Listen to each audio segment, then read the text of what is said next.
Greetings, tankers. It's the Long Con here once again, and the time has finally come for the Chieftain Mark VI.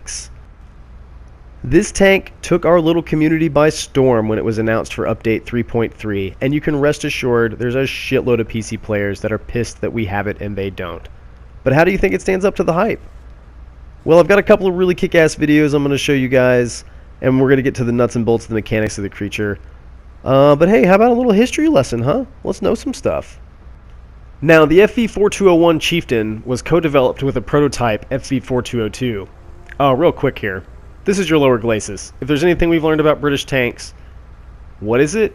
Don't get shot there. Same holds true for the Chieftain. As I was saying, many design features from the FV4202 prototype were rolled into Chieftain, including a reclining driver's seat and a mantletless gun turret. The reclining driver's seat is something that's still used today on main battle tanks, and the mantletless turret, depending on the nation, is something that's there as well. However, this is still technically a second generation tank, right up there with things like the Centurions and the Pershings, Leopard 1, T-54, etc., etc. It is still using a rolled homogeneous steel armor. There's no composites or anything like that, but due to the design innovations and the increased gun depression from -8 degrees from Conqueror to 10 degrees from Chieftain, all of that culminated in a tank that was indomitably strong, fighting from a defensive position off the side of a hill, utilizing all of that gun depression. So, like Carnarvon and Conqueror before it, in terms of World of Tanks, what you have here is a heavy medium tank. This is not a heavy tank, and you cannot play it like one. You do not want to be tangling with things like E5s and IS7s and IS4s, depending upon your armor to block their shots.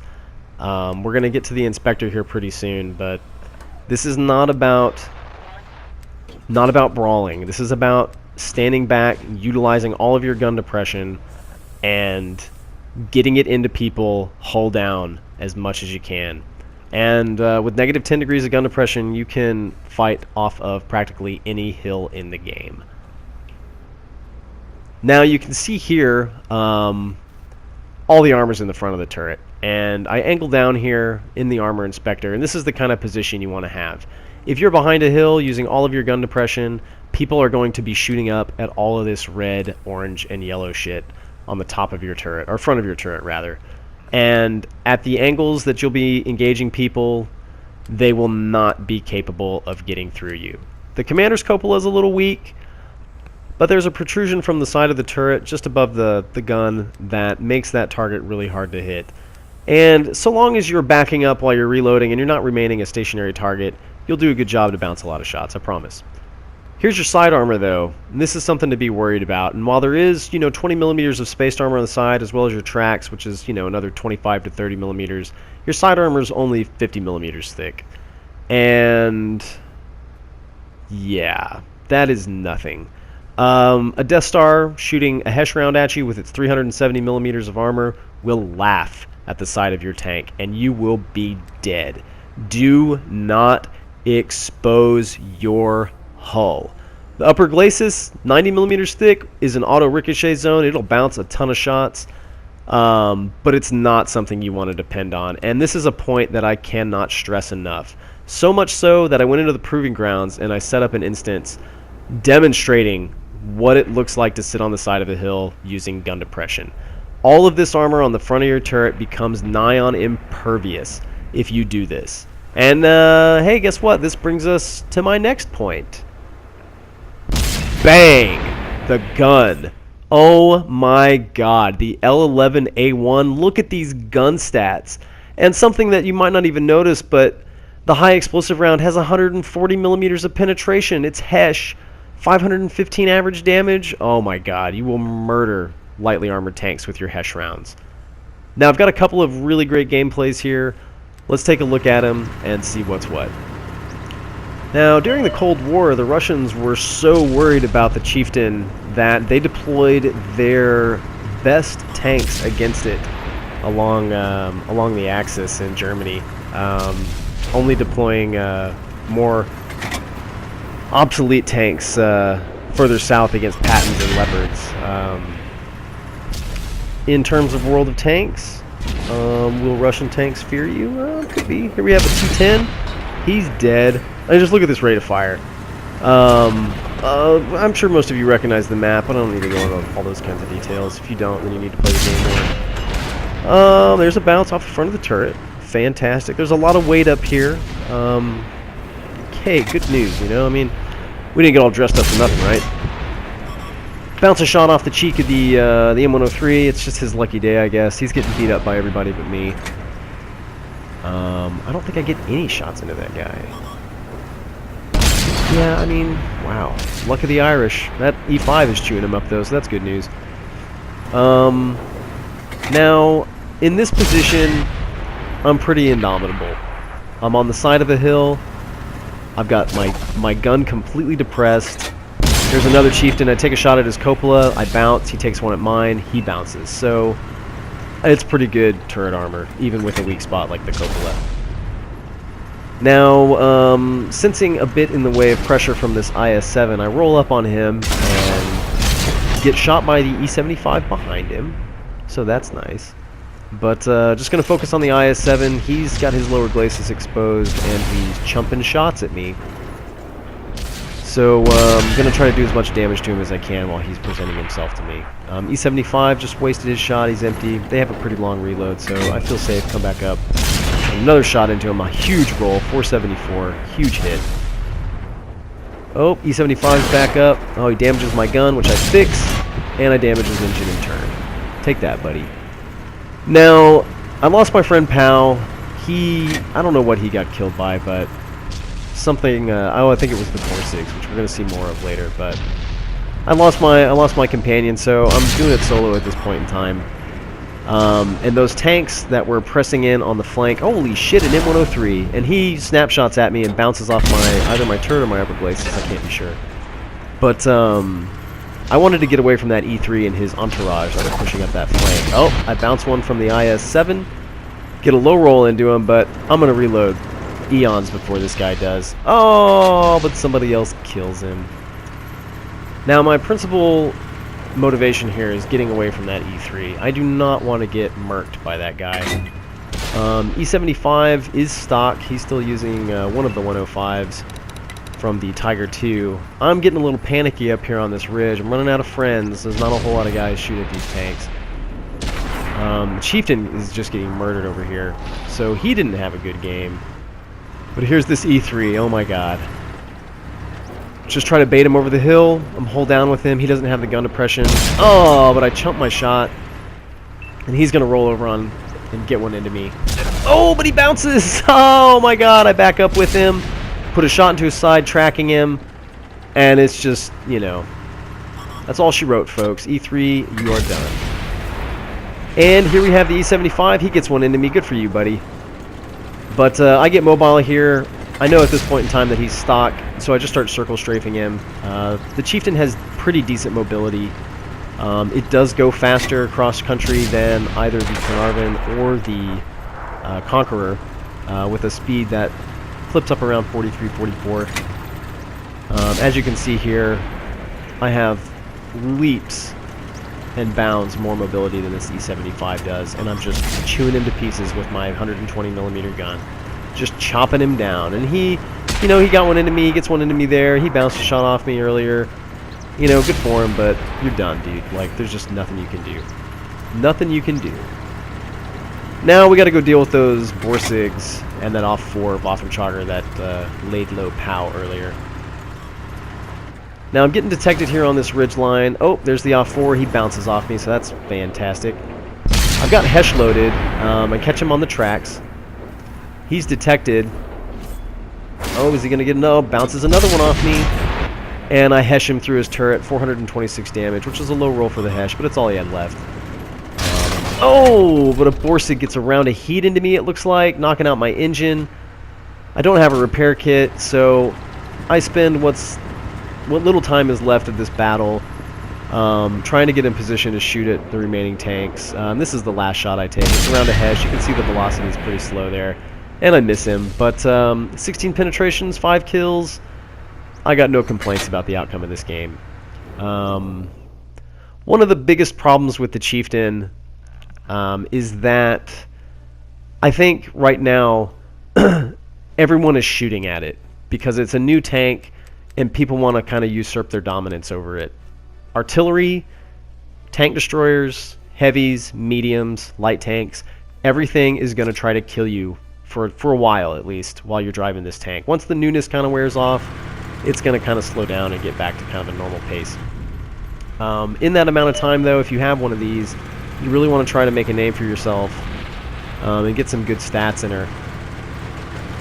You know, set the bar for ace tankers and marks of excellence and whatnot. So here we are on Swamp. I switched to my premium here to deal with this object 268 after I bounce my second shot off of him, just because I want to get this gun out of the game. You can see here I'm playing it hull down off of this corner, getting my tank up on the lip of the corner to accentuate all those angles on my armor. And the object 268 is gone, so, you know, I kind of sit here for a moment until I'm convinced that it's clear from the left and I'm not going to get shot by something. Never, ever, ever, ever drive yourself out into the open without knowing for sure there's nothing there that's going to shoot at you. It's worth mentioning at this point in time, we only have about 390 meters of view range. 300 millimeters, that's nothing.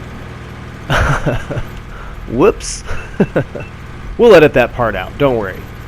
Anyway, like I was saying, we've only got 390 meters of view range, so I've been training recon. I actually just got it trained recently, just to help push that out, and I'm eventually going to train situational awareness, just to push out that view range a little bit more. I am using optics, and I have Brothers in Arms and Vents, but I mean, I've been getting outspotted by medium tanks, like Pattons and Centurions and that thing, all those tanks that have in excess of 400 meters of view range. Now, I was taking shots at the Object 140 down range. I managed to snapshot him, and I have just an absurd amount of snapshots in this game that I get into enemy tanks, and I feel like kind of a dirty cheat, really. The gun is so amazing, and coupled with the skills that I have on my crew. Oh my god, there's artillery. Get the fuck out of there. Like, do not let artillery shoot at you, folks.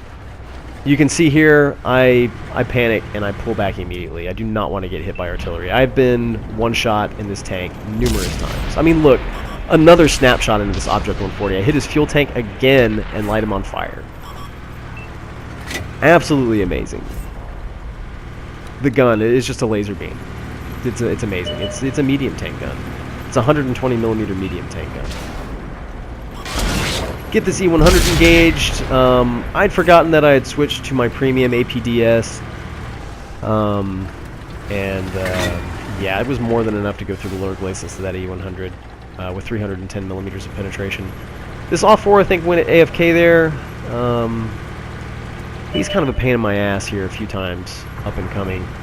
But I feel pretty confident we've got this this flank secured a little bit. And I roll around and work on getting into a better position. I bounce a shot from the Leopard. Pretty sure he was using the 90 millimeter, which your armor will stand up against, much like a Conqueror or a Carnarvon before you. We have a Ferdinand up to our left, getting its teeth kicked in, so that's fantastic news. The artillery's been killed, so that's a huge weight off my mind. And I'm just moving into position here to try to get this gun back into battle. You can see I'm struggling a little bit to get up this hill. Our terrain resistances aren't great in this tank, and while I do have off-road driving, it only mitigates a little bit of it. Once you get on the flat, though, and can really get up to speed, she will crank it out, upwards of 40 to 43 kilometers an hour. Plant around a Hesh through the Leopard prototype. This is one of the tanks that I would encourage you to shoot Hesh at. It's also really good for finishing off tanks like this. Just look at the same time. 52 hit points. Hey, there you go. There's a kill. I'll take it. Now we're still jockeying for position here. The battle's kind of up in the air, and while I am having a good game, I definitely want to keep doing damage. I switch off of Hesh back to my standard APCR, APDS, armor piercing, discarding Sabo. Those tanks around the corner don't appear to be pushing up immediately, and I see these two mediums over here. These guys, you guys, really good. Oh, I snapshot again and get the T-54A1. Now watch this. This will really bake your noodle. Aimed in fully and I miss him completely. Absolutely stunning. Thanks, RNG. With this rate of fire, though, I can hold my position and get another shot off, excuse me, into the M103 damaging his ammo rack. I decide I've got a pretty good chance of hitting him again and take a shot, and either I bounced or he had moved enough to avoid my shot completely. Can't blame the gun for that.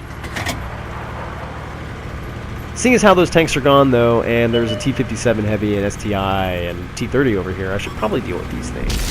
Snap a shot into the T-30. This off-4 is back up my ass, which is not something you want happening whenever you've got a T-57, a T-30, an STI, and about a dozen other tanks that are in front of you. Oh, an off-4, there you go. Snap one into the T-57. I bounce a shot from, I believe, the T-30. STI gets one into me, tracking me. Plant one into his lower glacis, killing, I believe, his driver. So take that, buddy. T-57, I think, is going to try to flank, which I do not want to happen. So I'm going to go challenge this guy on the corner, utilizing my 10 degrees of gun depression and my awesome turret armor, and keep him from rolling up on our flank. Or doing damage to our friends here pushing across the lowland. Oh, I can't shoot the 57, but I can get into the T-30. 57 takes this opportunity to come up.